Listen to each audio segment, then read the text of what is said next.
March 3, 1943, dawned with an oppressive stillness over the waters of the Bismarck Sea, but Captain William Edward "Bill" Benn had no patience for stillness. While most Allied commanders in the Southwest Pacific were content to follow doctrine, dropping bombs from safe altitudes of 8,000 to 12,000 feet, Benn believed such tactics were wasteful against the nimble Japanese convoy vessels that had been slipping through Allied defenses like ghosts through moonlight. The 31-year-old pilot from Texas stood before his squadron at Port Moresby, New Guinea, his weathered flight jacket hanging loose on his frame, and outlined a plan so audacious that several of his fellow officers thought he had succumbed to tropical fever. According to historical records preserved in the National Archives and analyzed by military historian Eric Bergerud in his seminal work, Fire in the Sky, the Air War in the South Pacific, the technique Benn proposed violated nearly every established bombing protocol. He intended to bring his B-25 Mitchell bomber, screaming toward Japanese vessels at masthead high, a suicidal 200 feet above the water, releasing his bombs with delayed fuses so they would skip across the ocean surface like stones thrown by a child at a creek, then penetrate the hulls of enemy ships before detonating. The method was called skip bombing, and while it had been theorized in training manuals, few pilots possessed either the skill or the audacity to execute it in combat. Benn had arrived in the Pacific Theater in December of 1942, just weeks after the brutal campaign at Guadalcanal had shifted the war's momentum. The Japanese were desperate to reinforce their garrison at Lae, New Guinea, and intelligence reports indicated a massive convoy was preparing to make the treacherous crossing from Rabaul. 5th Air Force Commander, General George Kenney, had been searching for a tactical advantage, something to counter the Japanese Navy's superior maneuverability and the inadequacy of high-altitude bombing against moving maritime targets. Previous attempts to sink Japanese transports had yielded dismal results. Reconnaissance photos showed bombs falling harmlessly into the sea, creating impressive fountains of water that did nothing but alert the enemy to their presence. The son of a cattle rancher, Benn had learned to fly in barnstorming shows during the Depression, developing an instinctive feel for aircraft that no academy could teach. He possessed the steady hands of a surgeon and the reckless heart of a gambler, a combination that made him simultaneously invaluable and infuriating to his superiors. When he first proposed skip bombing to General Kenney in late February, the general had been skeptical, but intrigued. Kenney himself was an innovator, having already modified B-25s with additional forward-firing machine guns to create makeshift strafer bombers, transforming medium bombers into weapons of devastating close-range firepower. But skip bombing required more than modified aircraft. It demanded pilots willing to fly directly into the teeth of anti-aircraft fire, so close to enemy vessels that gunners could see the expressions on the faces of Japanese sailors. It meant approaching targets at an altitude where a single miscalculation, one moment of hesitation, would send a multi-ton bomber cartwheeling into the Pacific. Most critically, it required perfect timing, releasing ordnance at precisely the right moment, so momentum would carry the bombs forward in a low, flat trajectory. March 1, 1943. Japanese Vice Admiral Masatomi Kimura watched from the bridge of the destroyer Shikinami as 8 transport ships and 8 destroyer escorts prepared to depart Rabaul's Simpson Harbor. The convoy, designated Operation 81, carried nearly 7,000 troops of the Japanese 51st Division, along with ammunition, provisions, and equipment desperately needed to hold New Guinea against the advancing Allies. Kimura, a veteran of the China campaigns, understood the risk he was taking. Allied air superiority had grown substantially since the dark days of 1942, and the 300-mile voyage across the Bismarck Sea would expose his convoy to continuous attack. Intelligence reports suggested the Allies were developing new tactics, but Japanese naval doctrine remained confident in their anti-aircraft capabilities. The destroyers bristled with 25mm guns, and the transport crews had drilled extensively in evasive maneuvers. Kimura calculated that if weather conditions remained favorable, and meteorological reports suggested a front moving in that would provide cloud cover, his chances of reaching Lae exceeded 70%. What he could not have known, what no amount of preparation could have anticipated, was that hundreds of miles away, Bill Benn and his squadron were preparing to revolutionize aerial warfare. The convoy departed on schedule, steaming southeast at a cautious 8 knots. By nightfall on March 1st, they had covered 80 miles without incident. Kimura allowed himself a measure of optimism. Perhaps the Allies had not detected their departure. Perhaps the weather gods will favor the Emperor's forces this day. But reconnaissance aircraft from Port Moresby had indeed spotted the convoy shortly after departure, and throughout March 2nd, Allied command centers buzzed with activity as strike forces were organized and flight paths calculated. General Kenny had given Benn permission to employ skip bombing tactics, but with a caveat, only if conditions permitted. High-altitude bombardment would remain the primary approach, with Benn's experimental technique used opportunistically.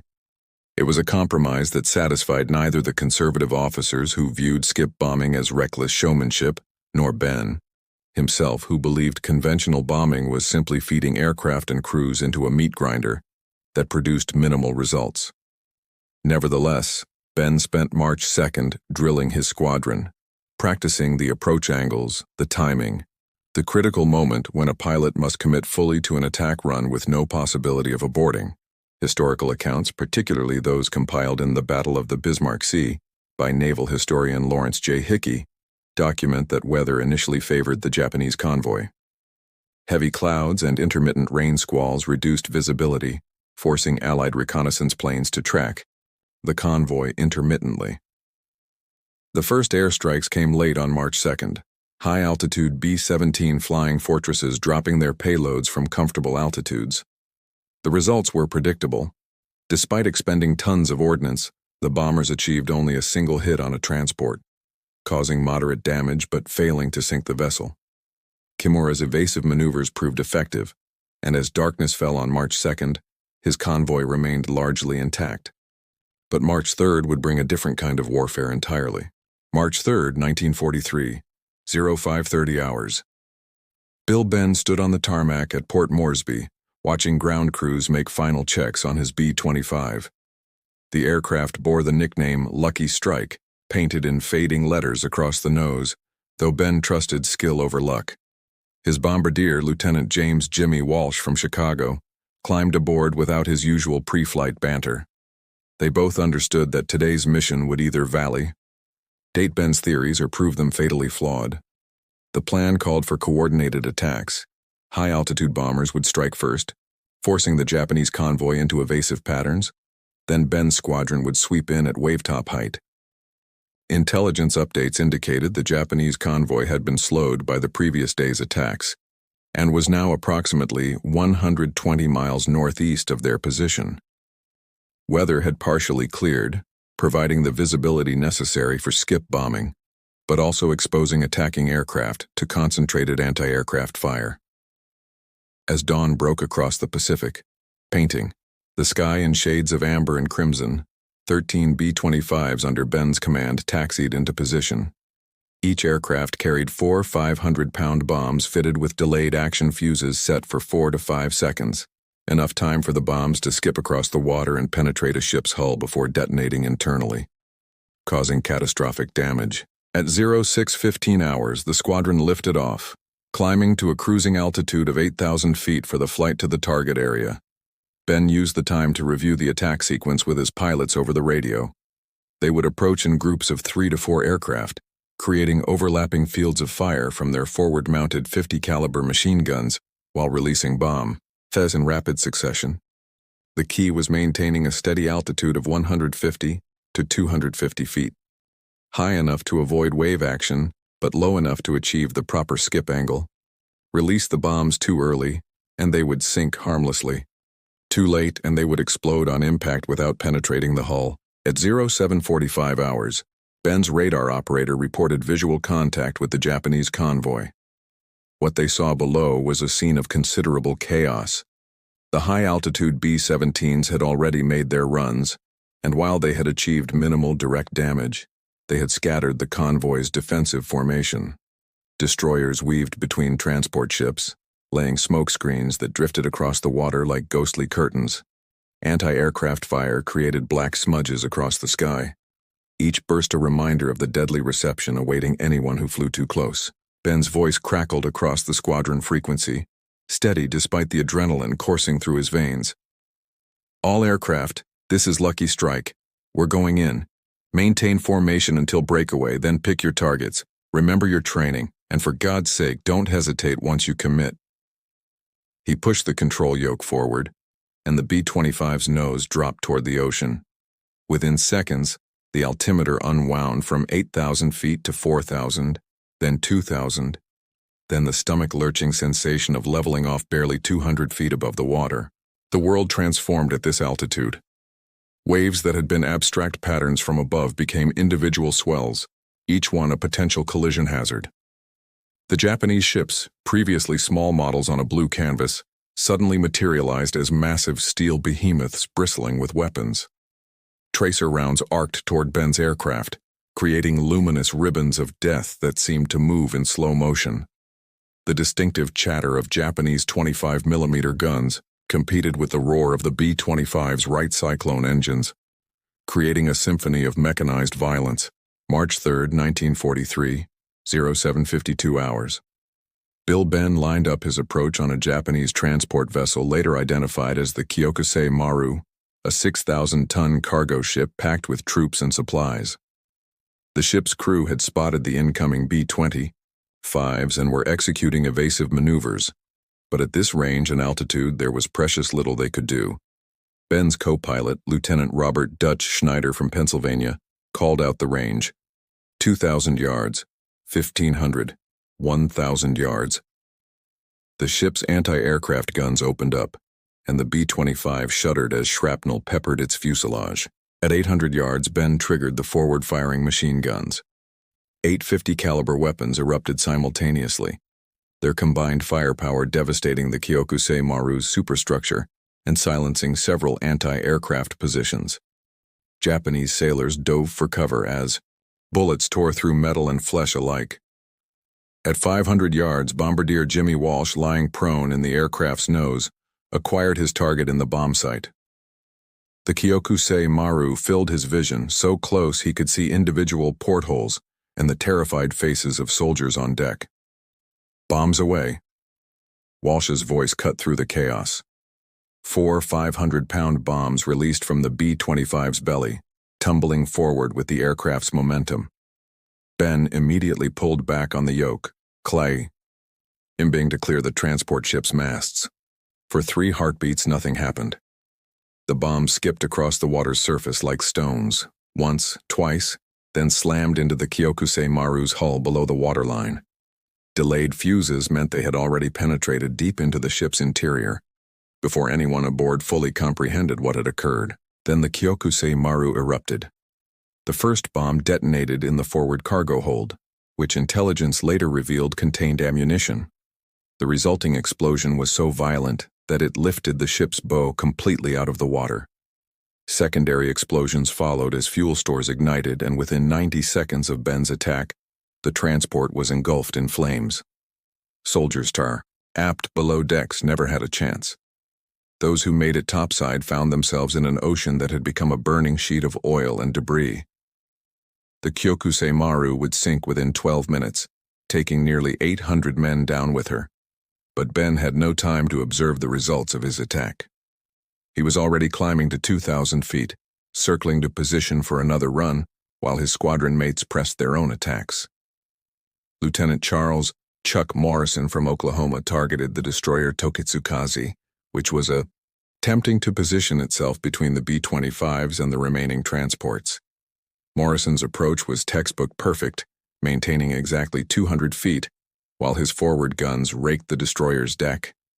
His bombs skipped true, and 2 found their mark, slamming into the Tokitsukaze's engine room. The destroyer lost power immediately, dead in the water and beginning to list to port. All around the convoy, Bill Ben's squadron was executing the kind of precise, devastating attack that would be studied in military academies for generations. Lieutenant Tommy McGuire from New Jersey put 3 bombs into the transport Teo Maru, breaking her back. The ship folded like a closing book, stern and bow rising as the midsection sank. Captain Edward Eddie Larner from California targeted another destroyer, the Asagumo, achieving 2 hits that flooded the destroyer's forward compartments. Within 20 minutes of the first attack run, the Japanese convoy had been transformed from an organized military operation into a scattered collection of sinking and burning vessels fighting for survival. March 4, 1943, and the waters of the Bismarck Sea had become a graveyard. Overnight, survivors from the previous day's attacks had clung to debris, rafts, and anything that would float, hoping for rescue that would never come.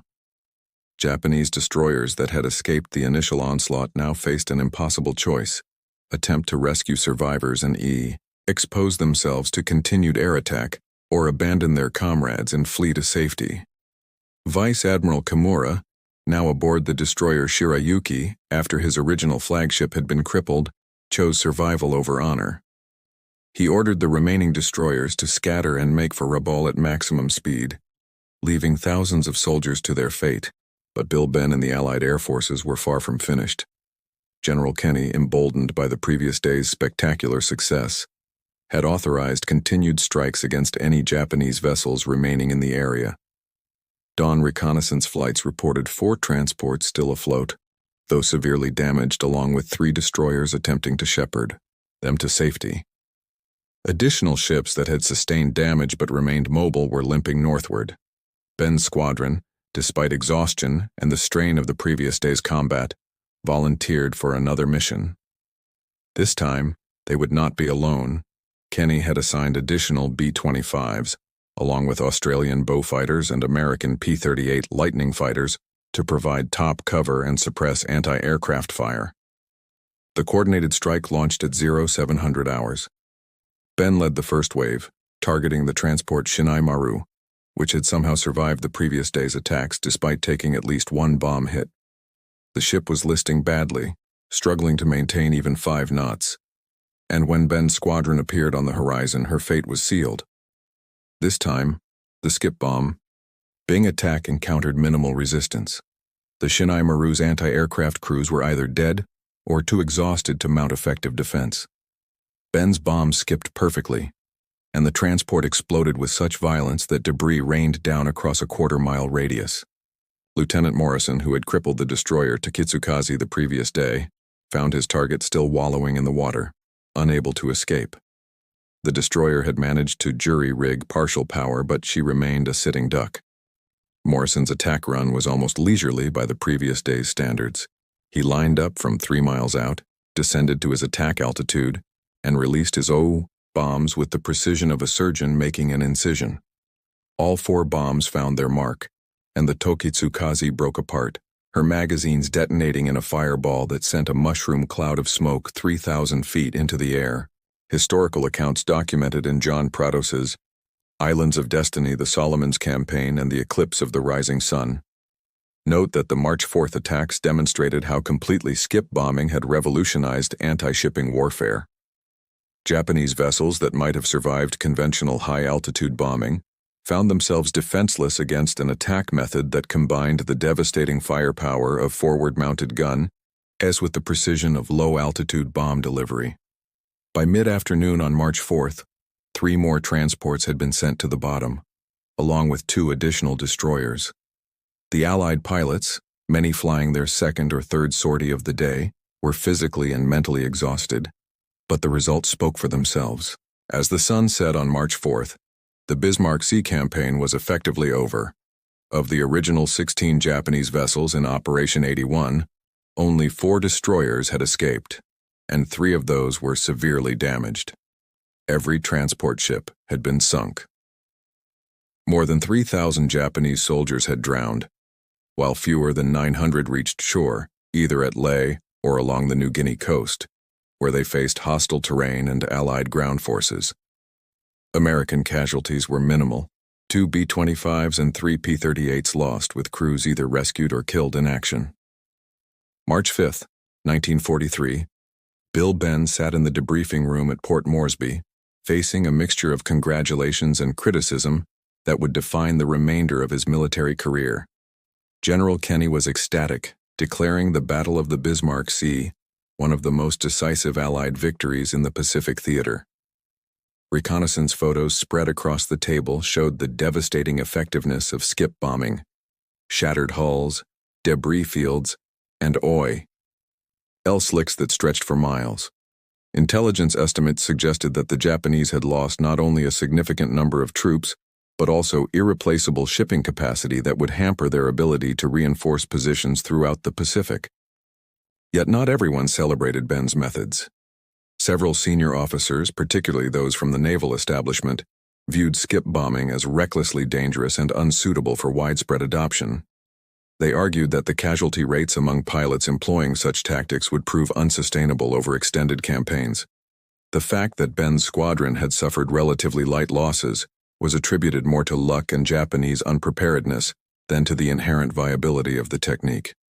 In classified memos that would not be declassified until decades later, some commanders referred to Ben's tactics as glorified suicide runs that violated established principles of aerial warfare. The controversy centered on several key points. First, skip bombing required pilots to fly well below the recommended minimum altitude for combat operations, exposing them to not only anti-aircraft fire, but also the risk of collision with water, debris, or even their own ricocheting bombs if the delayed fuses malfunctioned. Second, the technique required extensive training and exceptional piloting skills. Not every aviator possessed Ben's combination of instinct, precision, and nerves of steel. Third, and perhaps most significantly, the success at Bismarck Sea had occurred under nearly ideal conditions. Good visibility, a trapped enemy convoy, and Japanese crews unprepared for the new tactics. Critics argued that against prepared defenses or in poor weather, skip bombing would prove far less effective and far more costly. According to military historian Richard B. Frank, whose research in Tower of Skulls: A History of the Asia-Pacific War examined primary source documents from both American and Japanese archives, the debate over skip bombing reflected deeper tensions within the Allied command structure. Traditional bomber advocates believed in the strategic bombing doctrine that had been developing since World War I, striking from altitude with massed formations to minimize losses while maximizing psychological and material damage. Innovators like Kenny and Ben represented a more pragmatic approach, willing to adapt tactics to specific circumstances rather than adhering to doctrinal purity. The Japanese response to the Bismarck Sea disaster was swift and multifaceted. Intelligence intercepts revealed that Japanese naval commanders were shocked by the effectiveness of the Allied attacks and immediately began developing countermeasures. These included increased anti-aircraft armament on transport vessels, revised convoy procedures that emphasized dis-PE, harshen rather than concentration, and attempts to develop their own version of skip bombing. More significantly, the loss of so many transports forced the Japanese to rely increasingly on submarine and destroyer transport missions to resupply isolated garrisons, a far less efficient method that could move only a fraction of the men and materials possible with conventional convoy operations. For Bill Ben personally, the victory at Bismarck Sea brought both accolades and frustration. He received the Distinguished Service Cross, America's second highest military decoration, for his leadership and innovation. His photograph appeared in newspapers across the United States, often accompanied by stories that celebrated his Texas upbringing and maverick spirit. But within military channels, he found himself increasingly sidelined as the debate over skip bombing tactics continued. Conservative elements within the command structure ensured that, while skip bombing would continue to be employed in specific circumstances, it would never become the primary anti-shipping tactic that Ben believed it should be. March through May of 1943 witnessed the ripple effects of the Bismarck Sea victory, spreading across the Pacific theater. Japanese planners, already stretched thin by the demands of defending an empire that spanned thousands of miles, found their strategic calculations fundamentally altered. The destruction of Operation 81 meant that reinforcing New Guinea became exponentially more difficult and costly.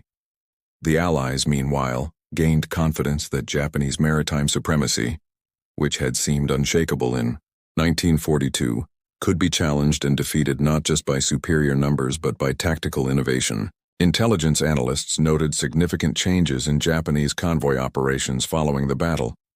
Where previously the Imperial Navy had organized large, heavily escorted convoys similar to the Atlantic convoy system, they now employed smaller, faster groups that operated at night and hugged coastlines whenever possible.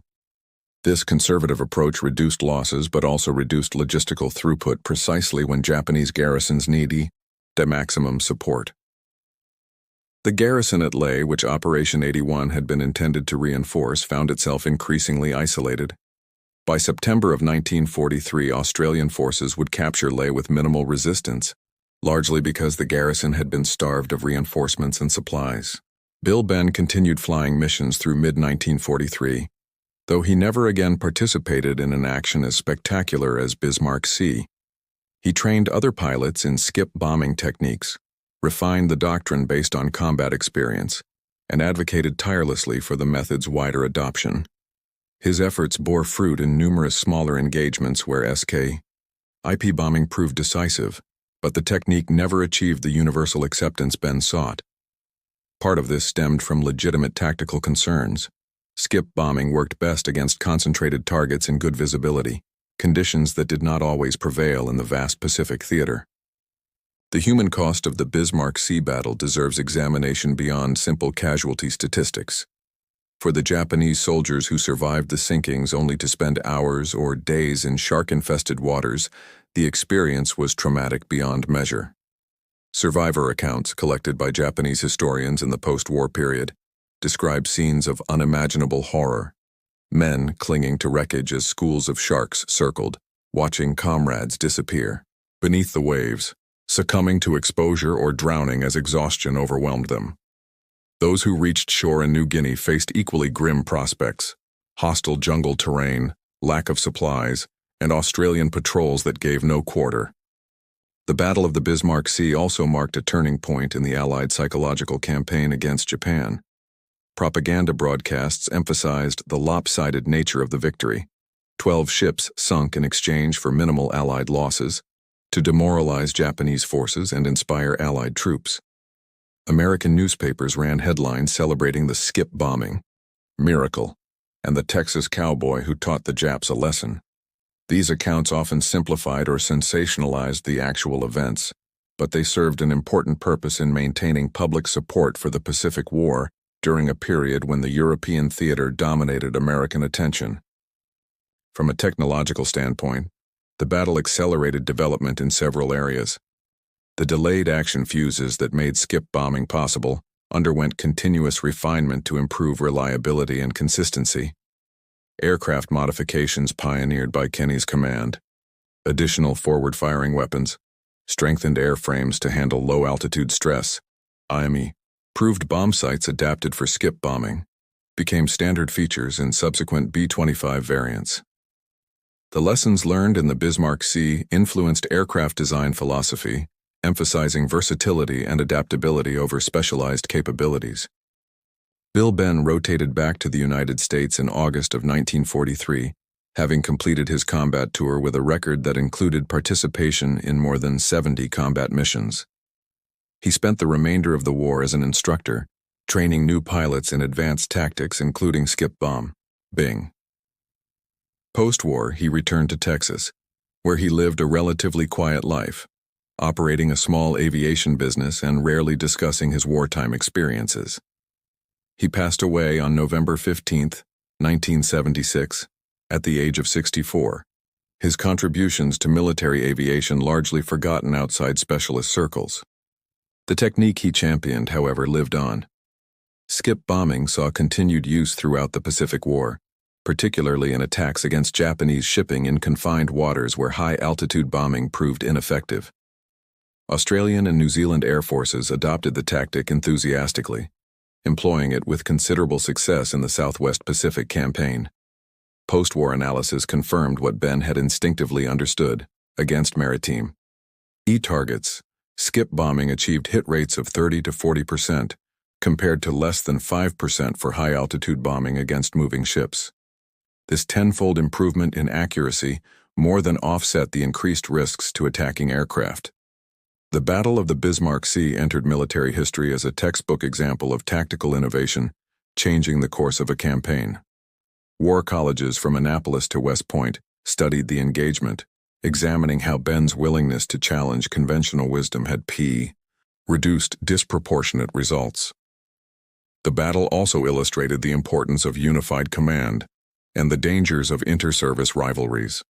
Kenny's willingness to experiment with unconventional tactics stemmed partly from his autonomy as 5th Air Force commander, free from the more conservative constraints that might have prevailed in other theaters. For Japan, the disaster at Bismarck Sea represented more than just a tactical defeat. It marked the point where the Imperial Navy lost its ability to conduct large-scale troop movements in the face of Allied air power. Every subsequent convoy operation carried the shadow of those 3 days in March when the ocean had become a killing field.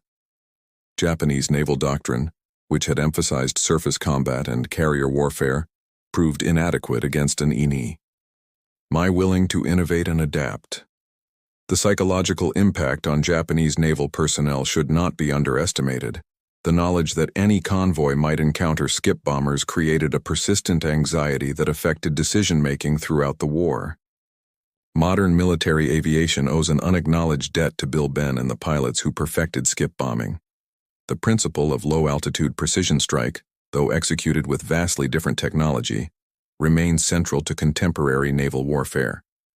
Cruise missiles skim wave tops at veloci, ties that would have seemed impossible in 1943, but the underlying concept, approaching below enemy radar and defensive systems to deliver weapons with maximum accuracy, flows directly from the lessons learned in the Bismarck Sea. Similarly, the emphasis on versatility in modern combat aircraft reflects the recognition that rigid adherence to doctrine can prove fatal when facing adaptive enemies. The human element of the story deserves final consideration. Bill Ben was not a perfect hero. He was stubborn, sometimes insubordinate, and his single-minded focus on tactical effectiveness occasionally blinded him to the legitimate concerns of his superiors. But he possessed the crucial quality that distinguishes exceptional military leaders: the willingness to risk everything on the conviction that a better way exists. In those 3 days of March 1943, when he brought his bomber screaming toward Japanese ships at an altitude where error meant instant death, he demonstrated the kind of courage that changes history. The 12 Japanese ships resting on the floor of the Bismarck Sea stand as monuments to both the cost of war and the power of innovation. They represent thousands of lives lost, strategic calculations upended, and the moment when one pilot's forbidden 200-foot bombing run proved that sometimes the most effective answer to an intractable problem is the one everyone else considers too dangerous to attempt. In the end, that may be Bill Ben's most enduring legacy. Not just the ships he sank, but the reminder that warfare, like all human endeavors, rewards those who dare to imagine possibilities beyond the accepted limits of convention.